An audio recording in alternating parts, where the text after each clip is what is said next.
Okay, we're back here in Rabbi Tatz's work on BECHIRA, on free will, and we're going to get into the understanding of free will based on the Arizal. The Arizal lived a rather short life, 1534 to 1572. He was a very young man when he passed away.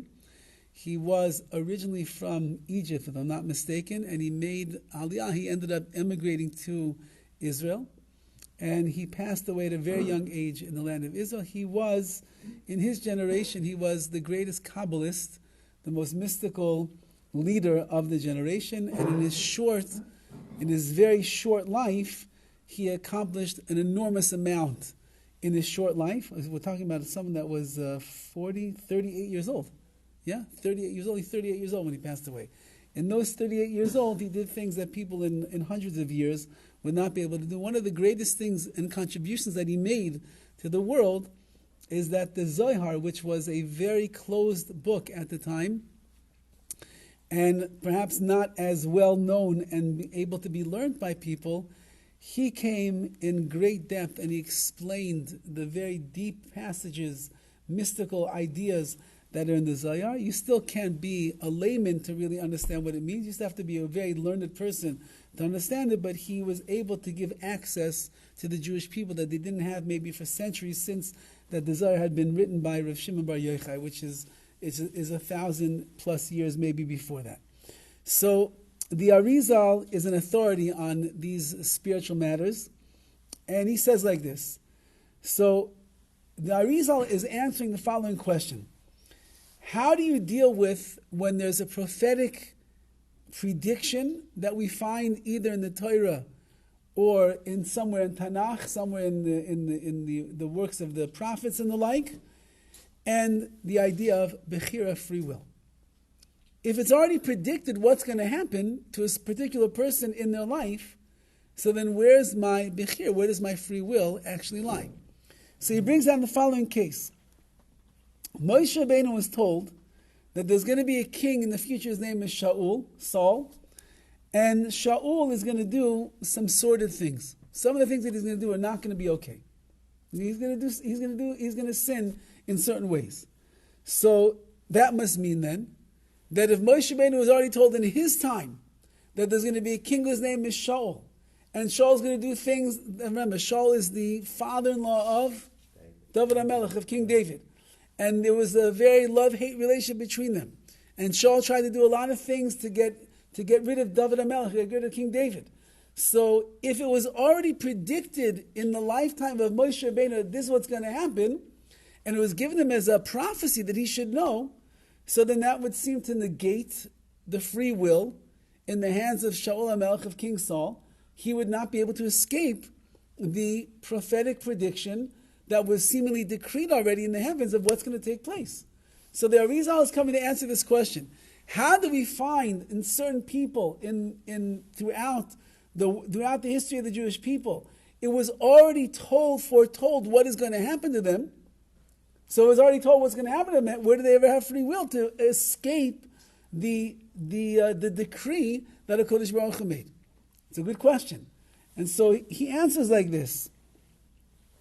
Now, Arizal answers that in the higher world, which means beyond this world that we are a part of, there is something there's something that's called Yediyah, the foreknowledge of Hashem. Up there in HaKadosh Baruch Hu's world in the heavens, whatever exactly that will mean, there's something called Yediyah. Hashem knows everything that is going to happen. However, when Hashem operates in the world of creation, which is in the physical world down here, that Yediyah, that foreknowledge, does not exist. Meaning, up there in Hashem's world, He knows everything. Of course, Hashem knows everything. If you say that Hashem doesn't know everything, so then He's not omniscient, He's not all-powerful. We can't say that, otherwise that's limiting the power of Hashem, and Hashem does have all the power. So in the world of Hashem, that upper spiritual realm that HaKadosh Baruch Hu exists and nobody else exists in, He knows everything's going to happen. Down here in this world, the physical world that we are a part of under the sun, so to speak, under the heavens, how we're going to act on our every day-to-day activities, over here, foreknowledge does not exist. Yediyah, foreknowledge does not exist. Now, Well, what does that mean? What does that mean? That Hashem doesn't know? Hashem doesn't have foreknowledge of what's going to exist down here? But over there he does. So he knows what's going to be in the future, but he doesn't know what we're going to choose down here. What does that mean? So let's see if we can understand from these words. Say again? Is this another theory, another idea? So I believe that the way that the Arizal is going to explain things is going to fit in very good with some of the other. He's just going to give a deeper kind of explanation based on some of the other theories. Really getting in. I mean, this is really what the Rambam would say. The Rambam says there is Yediyah, meaning Hashem knows everything, but you also have BECHIRA, you also have free will, and it's only a contradiction in our world down here because we can't understand it. But trust me, says the Rambam, you should know it works in the world of Hashem. It works out perfect. And as we described, that it's since that Hashem is he was, he is, he always will be. That means the whole reality of history and present and future is all in front of Hashem at all times. It's not a contradiction if Hashem is already looking at tomorrow, knowing what you're going to choose tomorrow, meaning He knows already tomorrow what you're going to do, even though right now you're making your own decision. And HaKadosh Baruch Hu knows that when you're, whatever it is struggle you're going through today, so tomorrow the result is going to be X, Y, and Z. He already sees tomorrow. Doesn't mean that it's taking away your free will right now. That's your choice that you're making right now. So the Arizal seems to be saying along these lines, meaning like this. When man chooses evil, he does it freely. Why? Because evil, this is a quote he's quoting from, I think it's Yirmiyahu, that mipilo teitzeros, there's no bad that comes from above. HaKadosh Baruch Hu doesn't bring evil to the world. If you decide to do something that is wrong, Hashem didn't tell you to do something that is wrong. If you let go of yourself and you acted in a way that is just inappropriate for yourself, Hashem didn't make you do that. If you opened your mouth and you told Lashon Hara about somebody and it ended up ruining their life, Hashem didn't tell you to say Lashon Hara. You decided yourself to say Lashon Hara. HaKadosh Baruch Hu does not decree bad things from above. So Yediyah, this idea that Hashem has foreknowledge of everything, that's above our world, but it does not affect the choices that we're going to make down here. The Arizal explains over there, he explains plainly that in the higher world there is knowledge. That in the higher world where there is knowledge, which means that Hashem does know everything, there's no free will, there's no reward, and there's no punishment.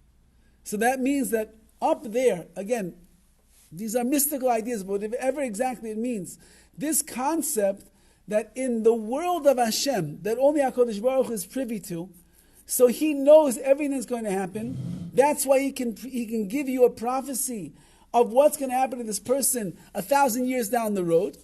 Nevertheless, says the Arizal, in Hashem's world there is no free will. In Hashem's world, you can't get rewarded, you can't get punished because everything is determined. In this world down here, it's not the way the world works. In this world down here, you are given the total responsibility to make the decisions for yourself. And therefore, you have free will. And if you make a decision, it's your choice. And if you made a choice, that means that you're gonna have to pay the consequences. You do the right thing, you'll be rewarded handsomely for your efforts. You do the wrong thing, there's going to be a consequence. A person will end up getting the demerits and the punishments either in this world or the world to come. So it's almost like a bit of a paradox over here. At exactly the same time, both things are going on. On one hand is, Hashem knows everything going on in the world of it, but down here, you do whatever you want. He knows what's going to be. So again, that's like the Rambam. So what if He knows everything's going to happen in the future? Of course He knows everything's going to be, but it doesn't limit your free will down here in this world. He's going to explain a little bit more. And the Arizal quotes the Zohar over there, and the Gemara says like this. The Gemara says the following, that when a fetus is in the in the womb of its mother. The Gemara says like this. The Gemara says, quotes a verse, and the verse says, "Kol ki loisicha kol berech tishava kol lashon." That every tongue, every mouth will swear to me, says Hashem, and that means that every mouth, even the mouth of the fetus, is going to make a swear to Hashem. So the Gemara asks, "Umahi hashvua shemashbiyin oisai." What exactly is the shavua? What is the vow that we make this fetus say while it's in the womb of its mother still before it comes into this world? What's the vow? So we tell it, take a shavua, take a swear. Tihi tzaddik, you're going to be a righteous person. Valti rasha, you're not going to become wicked. That's the swear that we make the fetus say. You're going to be righteous, you're not going to be wicked. Fine, and that's a separate thing. Anyway, what's the shavua? What's the swear? The swear is we all swore to HaKadosh Baruch Hu before we came into this world, while we're in the mother's womb, and the Gemara over there speaks about the idea that while you're in the mother's womb, it's a very spiritual experience. There's a malach, there's an angel that comes and is learning with you all of the Torah. You're living in the highest of spiritual heights. So we tell the person at that moment, take a shvur, take a vow, that you're going to become a tzaddik, you're not going to be a rasha. You'll be righteous, you won't be wicked. And the fetus it says over that shvur. He says, "Fine, I promise I'll become righteous and I won't become wicked." Now we got a big problem. You look at the world, the handful of righteous people that are in the world is pretty minuscule. The handfuls of people that are, I will call them more on the wicked side, is pretty big. Even amongst the Jewish people, we're not tzaddikim, we're far from it. So what's going on over here? Hashem made you take a shavua, and the truth of the matter is, it's not even true over here, the vow that you're taking, because nobody ends up becoming such a thing. Yeah, George? The reason nobody becomes such a thing is when you're born, you forget all of that. You don't know that. Okay. You don't know you just swore something. Okay. So why am I bound to something I don't know anything about? Okay. So you can't hold that oath once the person is born because you take that knowledge away from them. Okay. Fair enough. And going back to the thing before with the higher level that everything goes the way God predicts it will go. But isn't it true, in other words, saying this is how he wants it to go? It's not that he knows how it's going to go, he wants it to go a certain way. So if you say that, then you're denying a person from making their own decisions. Yes, but that's all in the upper heavens. No, but in other words, he knows which road you're going to take, but he also knows that he wants you to take that. I would think that he wants you to take that road. But if you say that, which again was one of the opinions that we had over here, if you say that, then you're really limiting the free will of a person in this world. It's true, but again, we don't live in the upper world. Right, we don't know about the oath we made before we're born. It doesn't sound like, though, the Arizal doesn't sound like he's saying that. The Arizal is saying that Hashem, in his world, can know everything. But you down here know absolutely nothing. Yes, and therefore, whatever you're doing in your life is your free choice. Not because Hashem is directing you in that direction, but rather because you are confronted with the challenges in front of you, you decide what you're going to do. Well, you think you're deciding what you do. No, you are. actually have that choice. You are deciding. That's what we're saying. God is telling you in his own way how you're going to make your decision. So he knows what the outcome is going to be. No, that's not telling me. He's not telling me anything. The fact that he knows up there what's going to happen has no bearing on me down here in this world. He knows, but you still got the choice. I have the choice, but he knows what kind of choice I'm going to make. Because how he is throughout my whole life. So yeah, I'm going to put all these different experiences in your life, and that will cause you to make the choices I want you to make. No. You can't say that. If you say that, then you're saying that God set up everything, and he kind of backed me into a corner. I have no choice. But that is in the upper world. Here you still make the choice, but he knows that that's where I'm going to make him go anyway. I'm just saying there's a fine line between one and the other. Okay. Why would he not have the control? Again, He's God. but that's the whole point. If you say that he has control over my decisions, then I don't really have free will.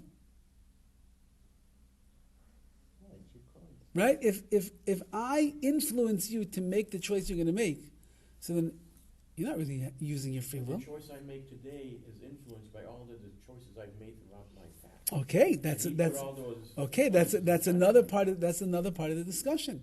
Meaning who I am today and making it, but that's a compilation of every choice that I made in my life before. That means I got myself to this point right now.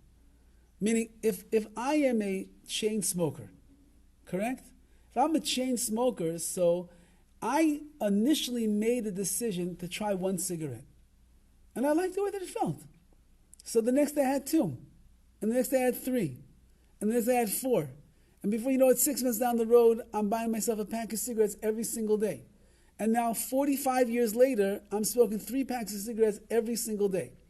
Now, why am I smoking 3 packs of cigarettes when the Surgeon General said you're going to kill yourself? Because I made decisions, and each decision impacted another decision in my life.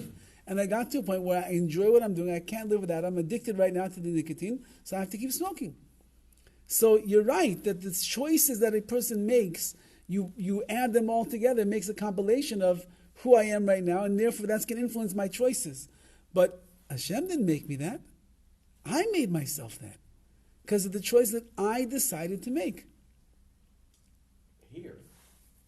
Here, exactly, which is all that I know. Yeah. I'm not up there. I don't know what's going on up there. I only know what's going on down here.